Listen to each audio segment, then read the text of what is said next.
Oda quebrou completamente a escala de poder em One Piece. Durante boa parte da história, o foco sempre foi em cima dos Chichibukais e dos Yonkou quando se tratavam dos piratas, e dos almirantes quando se tratava da marinha. Enquanto isso, quando se tratava do governo mundial, a gente foi acostumado a ver os Gorosei assumindo um papel 100% político na manutenção do mundo. A gente não fazia ideia que existia alguém acima até mesmo deles, e a gente sempre via os Tenryubitos, num geral, como se tivessem saído do filme Wall-E, um bando de ser humano sedentário que mal conseguia caminhar sozinho. Mas tudo isso mudou. Vimos o Rei do Mundo, Imu-sama, e os Gorosei apresentando seus poderes e a introdução de uma classe de guerreiros chamados de Cavaleiros Sagrados, incluindo seu líder, São Figureland Garling, aquele que pode ter sido o responsável por ferir até mesmo o homem mais forte do mundo no passado, Edward Newgate. Oda fez um excelente trabalho construindo todo o poderio do governo mundial para essa saga final de One Piece.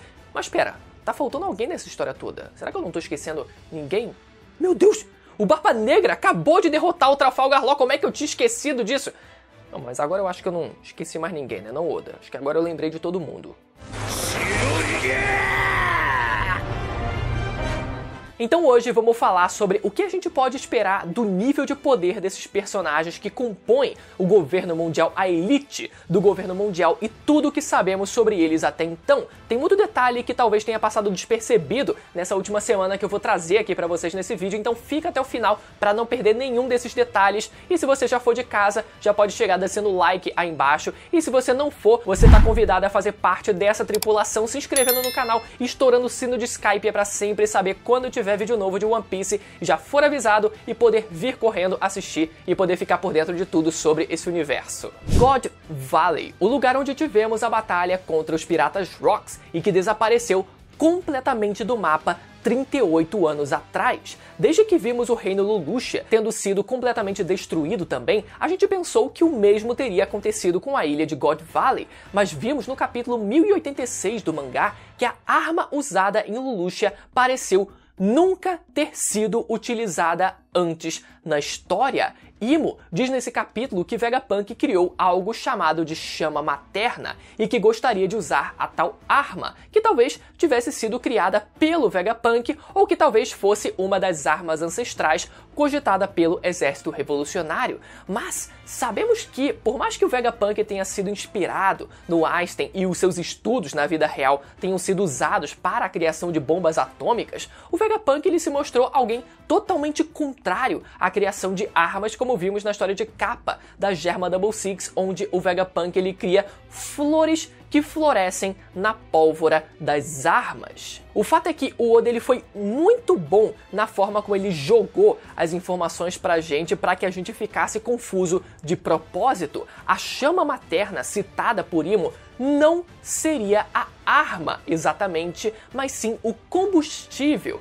criado pelo Vegapunk para que a arma pudesse funcionar. Talvez uma tentativa do Vegapunk de simular a tal chama eterna, que seria uma fonte de energia limpa e gratuita que ele deseja criar para o mundo inteiro. Então, tudo leva a crer que sim, por mais que o Oda ele possa ter tentado enganar a gente ali com as informações sendo ditas por um e por outro, o governo possui sim a arma ancestral Uranus, e aquela que a gente viu parece que sim era uma arma ancestral que, pelo visto, depende de muita energia para poder funcionar e por isso nunca teria sido usada antes. Mas então, se ela nunca teria sido usada antes na história, como God Valley desapareceu do mapa? Será que teria alguma coisa a ver com a fruta das trevas sendo usada para sugar a ilha num buraco negro? E vale lembrar também, né, daquela suposta ilha voadora que vimos abduzir o bando do Capone Bad logo após a guerra de Marineford, que até hoje a gente não teve uma explicação, a não ser uma citação num dos databooks que menciona ela sendo uma ilha voadora, mas é aquilo, é aquela informação que é jogada no databook, mas pode vir no mangá como outra coisa completamente diferente. Outra revelação que tivemos foi a ilha de God Valley ter sido governada por São Figureland Garling, o que complementa a informação de que a marinha estava protegendo os Tenryubitos presentes na ilha durante aquele incidente. E quem também poderia estar tentando proteger os Tenryubitos e, mais especificamente, a sua própria família, seria exatamente o rei daquele lugar, tendo enfrentado o temível bando dos piratas Rocks. E um detalhe muito interessante que levantaram foi uma parte da conversa entre o Shanks e o Barba Branca, onde assim que o Shanks entra no navio, o Barba Branca ele diz que só o fato dele olhar para a cara do Shanks, isso fazia as suas cicatrizes doerem.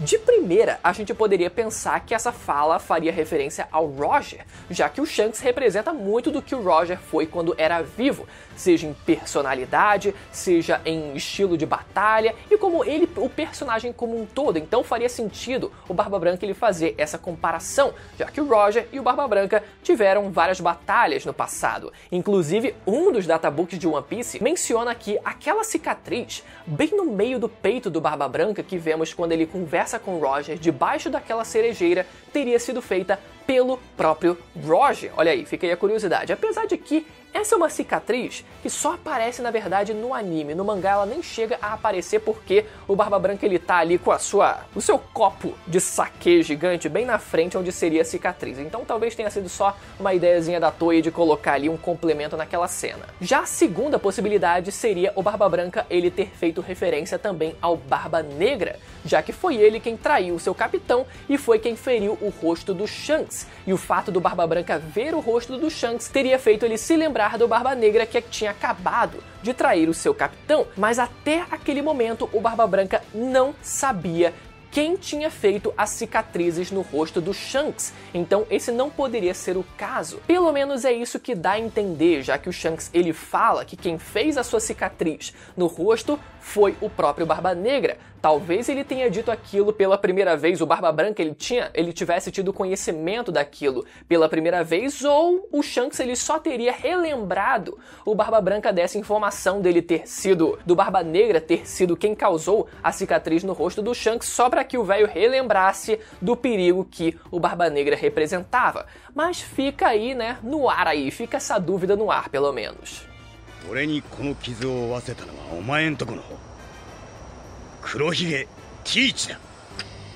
E a terceira grande possibilidade seria o Barba Branca ter se lembrado de São Figureland Garling, o candidato a pai, ou quem sabe o avô, do Shanks o Ruivo, que ele teria enfrentado durante o incidente de God Valley. De qualquer forma, isso daria um hype muito bom no antigo rei de God Valley, tendo defendido a sua família ali ao lado dos outros Tenryubitos, enfim, né? E ao lado também de Roger e do Garp, enfrentando o pirata dos Rocks, o bando dos Rocks, e junto dos Rocks o próprio Barba Branca. Porra.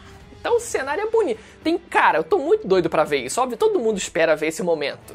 E agora que sabemos que Figureland Garling era o rei de God Valley, a gente já consegue imaginar um cenário do que poderia ter acontecido com o Shanks naquela época. Sabemos que ele foi encontrado pelos piratas de Roger num baú de tesouro, então talvez durante a confusão ele tenha sido colocado no baú pela sua família numa tentativa de salvar a sua vida, sendo parecido até com a origem do Superman, né? Se a gente for parar pra pensar. Mas vemos hoje em dia como o Shanks ele usa dessa sua autoridade como nobre mundial, hipoteticamente, para exercer a sua influência até mesmo dentro do governo mundial. Então, em algum momento, o Shanks ele teria descoberto a sua própria origem, e esse provavelmente foi o momento da despedida do Roger que fez o Shanks chorar. Roger, naquele momento, pode ter dito que o Shanks não seria o seu sucessor, mesmo ele tendo recebido o seu chapéu de palha, por ele não ter nascido um D, mas sim um nobre mundial nascido em God Valley, e que o seu dever seria encontrar a antiga fruta de Joy Boy e passá-la para o verdadeiro sucessor de Roger, que a princípio tudo indica que seria o Ace, mas acabou sendo comida pelo Luffy. Então o Shanks ele teria cumprido o seu papel como o intermédio entre as gerações e hoje usa do seu sangue nobre para exercer influência dentro do governo mundial para tentar manipular as coisas da forma que ele pode para o melhor caminho possível. Mas um detalhe esquisito sobre essa família Figureland é que, até onde a gente sabe, a única única família que não ascendeu para a Terra Sagrada de Marijoa durante a fundação do governo mundial foi a família Nefertari. Com exceção deles, todas as outras 19 famílias de Tenryubitos passaram a viver em Marijoa. Bom, falta a gente saber esse negócio da família Nerona, né, que Imo-sama faz parte, que a gente descobriu recentemente, né, se existem outros membros dessa família Nerona que também residem em Marijoa, mas vamos deixar isso para depois. Então pode ser que a família Figureland seja de fato uma das 20 famílias que fundaram o governo mundial, passaram a viver em Marijoa, mas em algum momento da história passaram a habitar a ilha de God Valley e hoje o seu antigo rei voltou a habitar a Terra Sagrada de Marijoa, já que a ilha desapareceu. Talvez essa família tenha ficado responsável por uma determinada função e essa função seria a de velar os antigos reis e nobres do mundo naquela ilha. Isso porque God Valley parece fazer referência ao Vale dos Reis no mundo real, um complexo onde tumbas foram construídas nas montanhas para os faraós e poderosos nobres do Império Egípcio, localizado na margem oeste do rio Nilo, onde tem aquelas tumbas poderosas separadas em salas com vários desenhos nas paredes e tal, tudo muito chique e que pode ser um costume que tenha sido reproduzido pelo governo mundial de One Piece também, e alguém tenha que ter assumido essa função, e essa família teria sido a família Figureland. E aqui vai um parêntese, se liga que esse é o momento da cravada nesse vídeo. Se God Valley não foi obliterada pela arma ancestral Uranus e teria sido, hipoteticamente na verdade, sugada pela Fruta das Trevas, pode ser que essa ilha ainda exista em algum lugar. Quem sabe ainda esteja dentro do próprio buraco negro criado pela Fruta das Trevas e de alguma forma o Barba Negra possa trazer essa ilha de volta. E sendo uma ilha com vários reis que foram mumificados ao longo de vários dos séculos, essa seria a razão para o Oda ter enfiado o Gekko Moria no mesmo plot do Barba Negra. Alguém, meu amigo, vai aparecer como zumbi ainda e não vai ser pouca gente não, meu amigo. Imagina todos os nobres ali de God Valley reacendendo como zumbis ali e esse tenha sido o real motivo pro Moria ele não aparecer em um ano e ele tenha postergado a aparição dele para esse plot justamente com o Barba Negra. Quem sabe o Shebek, né? Vocês lembram dele? Foi dito que ele não está mais nesse mundo. Onde é que ele poderia estar? Eu não sei, mas quem sabe ele não possa voltar de uma forma ou de outra também ainda. Mas agora voltando para a realidade, na verdade eu acho que foi bem cravada essa aí, mas enfim, voltando para a realidade, pode ser também que a família Figureland não seja uma das 20 famílias originais, mas sim uma das várias e várias famílias reais que vieram a se filiar ao governo mundial logo depois, tipo, muito tempo depois ao longo dos séculos, né? E que talvez só tenha conseguido passar a residir em Marijoa depois que God Valley desapareceu do mapa. Agora, a gente precisa esperar para ver se os Cavaleiros Sagrados são todos pertencentes à família Figureland que sobreviveu e teria assumido essa função só depois do incidente de God Valley, ou se os Cavaleiros Sagrados são formados por membros de várias das famílias reais de Marijoa, como se cada família real tivesse que ceder um membro da sua família para exercer essa função. Seria muito parecido com o desenho de Mulan, onde a China, depois de entrar num período de guerra, exige que cada família cedesse um homem para fazer parte do exército. E como o pai da Mulan mal conseguia andar, então ela assumiu o lugar dele se passando por homem escondida, né? Enfim, só uma possibilidade que eu imagino também, mas como a gente já tem o líder dos cavaleiros sendo da família Figureland e aquela outra silhueta que parece idêntica ao Shanks, é capaz da gente ter sim um enxame de ruivinhos vivendo em Marijoa e assumindo a posição de cavaleiros sagrados. Enfim, vamos ver. E outra coisa que vimos foi o São Figureland ter a autoridade para executar um dragão celestial. Claro, um dragão celestial considerado um traidor, mas ainda assim, o São Figureland, que talvez nem seja pertencente a uma das 20 famílias originais, tendo a autoridade de executar um Don Quixote que pertencia a uma das 20 famílias que fundaram o governo,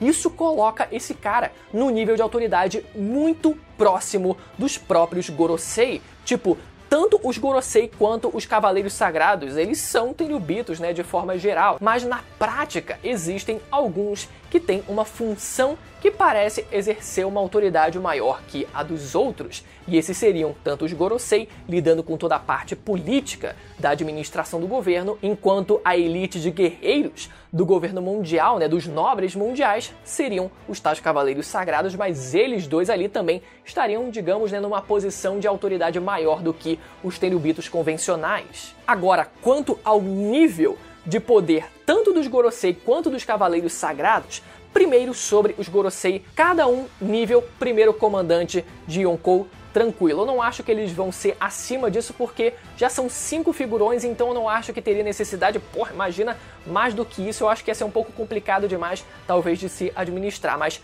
Imu-sama, com certeza nível Yonkou tranquilo, talvez até mais, já que a gente tá falando de alguém imortal do século perdido. Agora, quanto aos Cavaleiros Sagrados, por mais que a gente só tenha visto a silhueta da maioria, é capaz deles caírem para os comandantes do exército revolucionário. Então, eles no fim das contas devem variar também entre nível comandante. Tudo bem, os comandantes do exército revolucionário, eles não pareceram assim tão grande coisa, mas a gente precisa lembrar do poder da Belobete de conseguir extrair o maior potencial latente daqueles que se sentem motivados por ela, e provavelmente ela vai usar o seu poder no próprio exército revolucionário, e isso vai fazer com que eles consigam ali alcançar um nível que realmente impressione a gente, mas acredito que ainda variando, né, entre os níveis de comandante de Yonkou que a gente já conhece. E quanto ao Sun Figureland, talvez ele tenha um nível de almirante aposentado agora, tipo Garp e Sengoku. Pelo menos essa é